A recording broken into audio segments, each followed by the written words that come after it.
Pessoal, vamos agora à aula 4, Sistemas de Apoio à Tomada de Decisão, tá?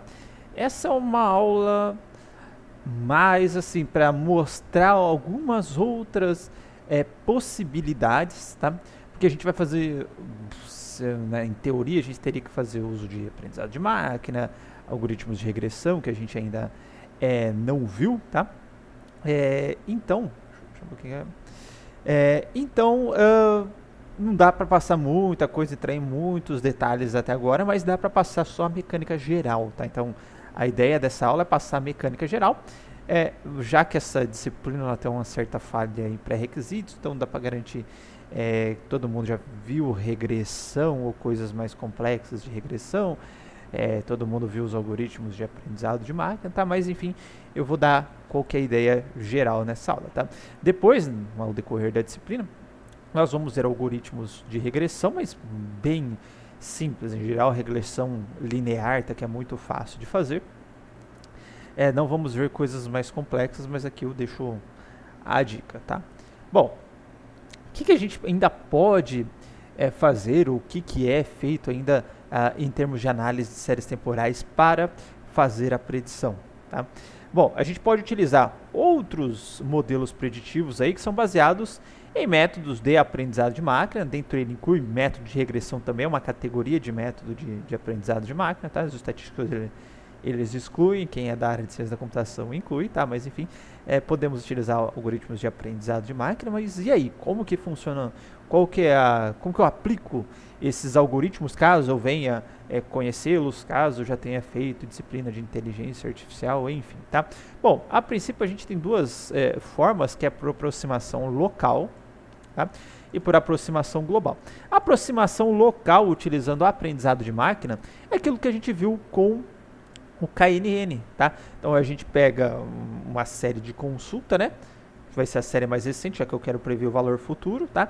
Eu vou caçando localmente, tá? Sem considerar a série como um todo, apenas olhando aquele subconjunto da série, quais são as séries mais parecidas, eu faço uma previsão. Então, beleza. KNN é um algoritmo de aprendizado de máquina / extração de padrões, tá? Para quem não fez a disciplina de inteligência artificial. Então, nós já temos aí, ou já vimos um exemplo, mesmo que eu não tenha falado que era um algoritmo de aproximação local, tá? Na aula anterior, onde a gente viu uma grande gama de modelos preditivos, tá? Então, faltou falar o que são os algoritmos de aproximação global, ou como que eles funcionam, tá? Bom, no caso da aproximação global, é muito simples, tá? O que a gente vai fazer? Essa figura já ilustra bem para caramba, tá?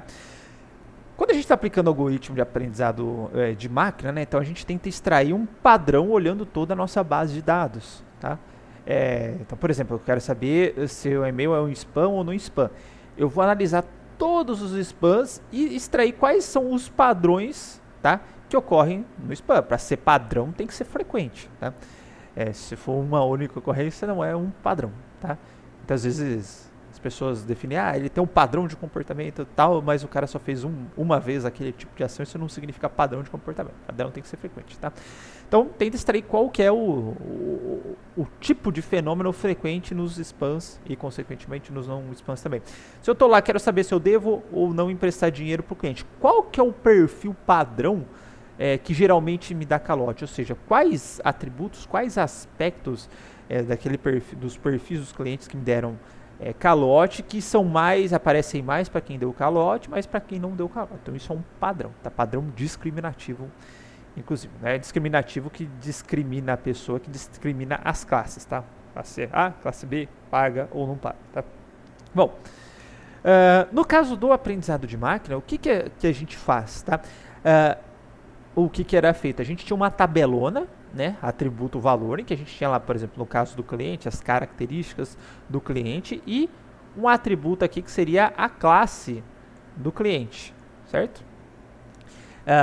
Pagou ou não pagou, tá? A gente fazia muito no weather, jogar ou não jogar tênis, né? Então tinha os atributos lá, tá chovendo, tá ventando, tem tempestade, qual que é a umidade do ar, está alta, está baixa, e lá a categoria se eu jogo ou não, e a gente sabia induzir um modelo de aprendizado de máquina para, dado novas condições de temperatura, eu jogo ou não jogo tênis, tá?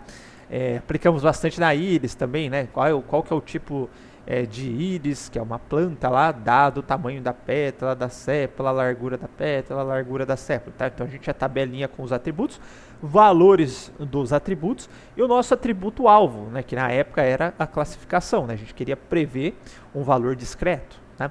Aqui a gente também quer fazer previsão, tá? Só que lembra na aula introdutória, né? Quando eu quero prever um valor discreto é classificação, quando eu quero prever um valor real é regressão, tá? Então aqui vai ser o mesmo mecanismo, só que o nosso atributo alvo aqui vai ser um valor real, tá? O valor que eu quero prever numa série temporal é quanto de consumo eu vou ter, tá? A priori, tá? Quanto que vai ser o preço do dólar, quanto que vai ser o preço da gasolina, tá? Quanto que eu vou consumir de insumos no próximo período, enfim, tá? Qualquer coisa que você queira prever com histórico baseado o tipo de dados sendo uma série temporal, né?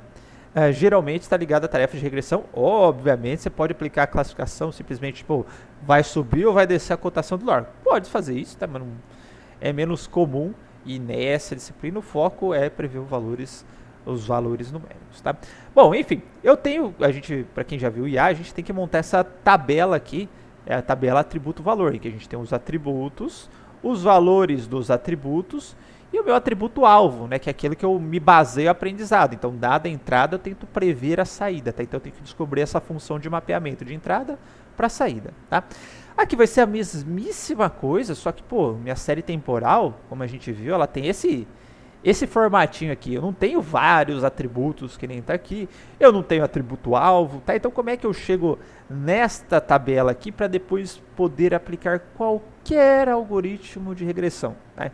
Inclusive, para quem fez este semestre, a gente viu lá o sklearn com trocentos algoritmos de regressão, versões para regressão de redes neurais multicamadas e etc, tá? Então eu quero aplicar aquilo ali nesta série temporal, tá? Para eu fazer previsões. E aí, como é que eu faço, tá?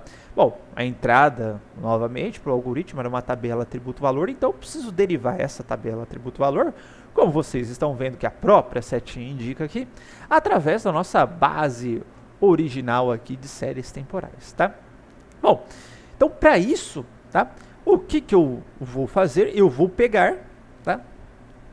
Eu vou definir um tamanho que a gente chama de tamanho de janela, tá? Que vai ser o número de atributos que vai ter a minha base de dados. Nesse caso aqui, eu estou com i igual a 3, ou seja, minha base de dados terá 3 atributos, tá? E aí, eu vou pegar os 3 valores, que nem aqui está Z1, Z2, Z3, englobados por esta janela, tá? E vou utilizá-los como entrada, tá? Ou como primeira entrada da minha tabela atributo-valor, tá? Eu vou pegar o próximo valor, tá? E vou utilizar esse próximo valor como atributo-alvo. Por quê? Qual que é a ideia do aprendizado aqui na série temporal, tá? Dado uma entrada, eu prever uma saída, tá? Que é a mesma coisa de qualquer algoritmo de aprendizado supervisionado, pelo menos, tá? E aqui, o que eu quero prever? Eu não quero prever o próximo valor, tá? Então, dado a entrada, qual que vai ser a minha saída aqui? A minha saída vai ser o próximo valor, que é o valor que eu quero aprender a prever, tá? E aí, dado que eu tenho o primeiro exemplo, eu vou pegar esta janelinha com 3 posições, eu vou deslocá-la uma posição, ó. Então, agora a minha entrada vai ser o Z2, Z3 e o Z4, que estão aqui, ó. E dado que eu tenho essa janela de Z2, Z3, Z4, qual que vai ser o valor que eu quero prever? Vai ser o Z5, que é o próximo valor, ó. Então tá o Z5 aqui na telinha para mim, tá? Não tem review, não tem nada para colocar. Bom, mais uma vez, ó, agora eu desloco para Z3, Z4 e Z5, então Z3, Z4 e Z5, tá? E aí eu vou prever com o Z6, que é o próximo valor. E vou fazendo isso, tá? Até atingir, tá? Uma determinada parte da minha série temporal aqui, tá? Que eu vou deixar, como a gente viu, aquela partezinha final, tá? Reservada para testes. Tudo bem? Então, se eu quero os 4 últimas posições para teste, né? A gente separa aqui, faz a série inteira, né? Mas as 4 últimas posições aqui a gente separa para teste. Então, meu treinamento, ele para aqui. Obviamente que esse processo aqui para montar a matriz atributo valor, tá? Ele vai continuando, tá ok? E a partir do momento que eu tenho esta matriz atributo valor, tá? A gente pode aplicar qualquer tipo de algoritmo, tá? Nesta aula eu deixo o exemplo, tá? Do Perceptron, que é algo que a gente vê lá em inteligência artificial, tá? Só que eu vou explicar este Perceptron, tá? Na própria aula de regressão, mas eu já deixei a explicação dele aqui, tá? Para quem tiver a curiosidade, tá? E depois, na hora que eu explicar ele na regressão, a gente aplicar ele diretamente na regressão, a gente faz a relação dele, tá? Com as séries temporais, ok? E depois eu dou uma geral, faço uma implementação geral aqui, só que eu já vou fazer em Python, tá? Porque em Java vai ser um pouquinho complicado de fazer isso utilizando uma grande gama de algoritmos, tá? Mas enfim, deixo o slide aqui e a gente já vai para as séries temporais, ok? Inclusive, para quem